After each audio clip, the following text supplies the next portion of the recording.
আসসালামু আলাইকুম বন্ধুরা, কেমন আছেন? আশা করি সকলে ভালো আছেন। আজ আমি নতুন একটি টপিকস নিয়ে আপনাদের মাঝে এসেছি। টপিকসটি হলো রাসেল ভাইপার। আজকে এই টপিকস নিয়ে আপনাদের মাঝে কিছু কথা তুলে ধরব। রাসেল ভাইপার একটি মারাত্মক এবং আক্রমণাত্মক সাপ এশিয়া মহাদেশে কয়েকটি সাপের মধ্যে। এই সাপের বৈজ্ঞানিক নাম ডেবোয়া রাসেল। এটি একটি ভেনোমাস টাইপ স্নেক, মানে যেই সাপ কামড়ালে তার বিষ দ্রুত রক্তের সাথে মিশে যায়। এই সাপ যখন কামড়ে তখন কিছু লক্ষণ দেখা দিবে। তার মধ্যে অন্যতম কিছু লক্ষণগুলো হলো, যে স্থানে কামড়াবে সেই স্থানে প্রচণ্ড পরিমাণে ব্যথা করবে, ফুলে যাবে, রক্তপাত হবে, বিশেষ করে দাঁতের মাড়ি দিয়ে, প্রস্রাবের রাস্তা দিয়ে এবং কি কফ দিয়ে রক্ত বের হবে, ব্লাড প্রেশার কমে যাবে, হার্ট রেট কমে যাবে, যে স্থানে কামড়াবে সেই স্থান ফুলে যাবে, সেই স্থানে পানির মতন ব্লিস্টার দেখা দেবে এবং টিস্যু পচে যাবে, রোগীর মধ্যে বমির বেগ এবং বমির ভাব হবে, ফেস ফুলে যেতে পারে, ওলোগোরিয়া হতে পারে এবং ডিসইনহিবিটেড ইন্ট্রাভাস্কুলার কোয়াগুলেশনও হতে পারে। যখন কোনো সাপ আমাদের কামড় দেবে তখন আগে সেটা কী ধরনের সাপ সেটা আগে আমাদের বুঝতে হবে। এটা যদি রাসেল ভাইপার হয় এবং সেটা যদি কনফার্ম হয়, তাহলে রোগীকে অবশ্যই ইমিডিয়েটলি হসপিটালে রেফার করতে হবে এবং অ্যান্টিভেনাম দিতে হবে।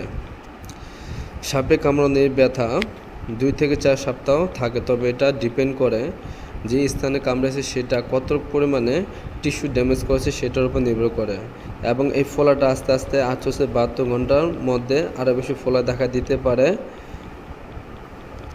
যখন আমরা কনফার্ম হব যে রাসেল ভাইপার এই সাপটি ওই লোকটিকে কামড়েছে, তখন ইমিডিয়েটলি তাকে চিকিৎসা করতে হবে। যদি সে চিকিৎসা না করে, তখন ওই রোগীর ওই যে স্থানে আপনার কামড় দিয়েছে সেই স্থান থেকে তার বিষটা আস্তে আস্তে বিভিন্ন স্থানে ছড়াতে থাকবে এবং এটাকে লিম্ফ টু ট্রাঙ্কে পৌঁছে যাবে, এবং ট্রাঙ্কে পৌঁছে গেলে এটা কিছুক্ষণের মধ্যে আপনি স্কিনকে ডিসকালার করে ফেলবে, ফলে রোগী সেপ্টিসিমিয়া ডেভেলপ করবে এবং রোগী মারা যেতে পারে, বা রেসপিরেটরি ফেলিওর হতে পারে, বা কার্ডিয়াক ফেলিওরও দেখা দিতে পারে।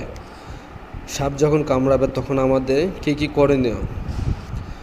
সাপ যখন কামড়াবে তখন আমাদের এই কাজগুলো কত দ্রুত চিকিৎসকের শরণাপন্ন হতে হবে। হাত বা পা ভাঙলে যেরকম শক্তি কিছু দিয়ে কাপড় দিয়ে হালকা বাঁধা হয়, ঠিক এভাবে বাঁধতে হবে। সাপে কাটা পেশি যতটা সম্ভব কম নাড়াচাড়া করুন, এবং পেশি নড়াচড়া যত কম করবেন বিষ তত কম ছড়াবে। এবং কোন কোন জিনিসগুলো করা যাবে না সাপ কামড়ালে? বিশেষ করে আতঙ্কিত হওয়া যাবে না, ওঝা বা জারফুরের এসব জিনিস করা যাবে না, চিকিৎসক দেখার আগ পর্যন্ত কিছু খাওয়া উচিত নয়, কোনো মলম বা মালিশ করা যাবে না, সাপের কাটা জায়গায় শক্ত করে বাঁধবেন না, কারণ রক্ত জমে গিয়ে আক্রান্ত ব্যক্তি পঙ্গু হয়ে যেতে পারে। সুতরাং এগুলো আপনাদের মাথায় রাখতে হবে।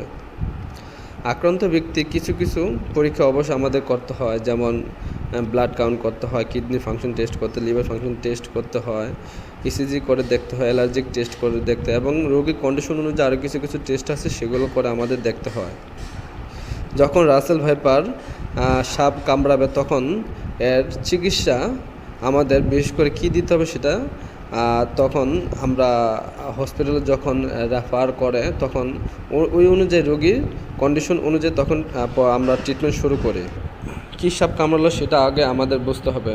যেহেতু আমরা রাসেল ভাইপার নিয়ে কথা বলছি, সুতরাং রাসেল ভাইপার যখন কামড়ে তখন সেটা ট্রিটমেন্ট আগে হবে টিটি ভ্যাক্স। এটা জীবাণু কিছুটা ইমিউনিটি বুস্টার হিসেবে কাজ করে, সেটা আগে দিতে হবে। কিছু স্টেরয়েড আছে সেগুলো আমরা প্রয়োগ করি, অ্যান্টিহিস্টামিন আছে সেগুলো প্রয়োগ করি যাতে অ্যানাফিল্যাক্টিক রিয়াকশন না হয়, এবং আদার ট্রিটমেন্ট আমরা করি রোগীর কন্ডিশন অনুযায়ী।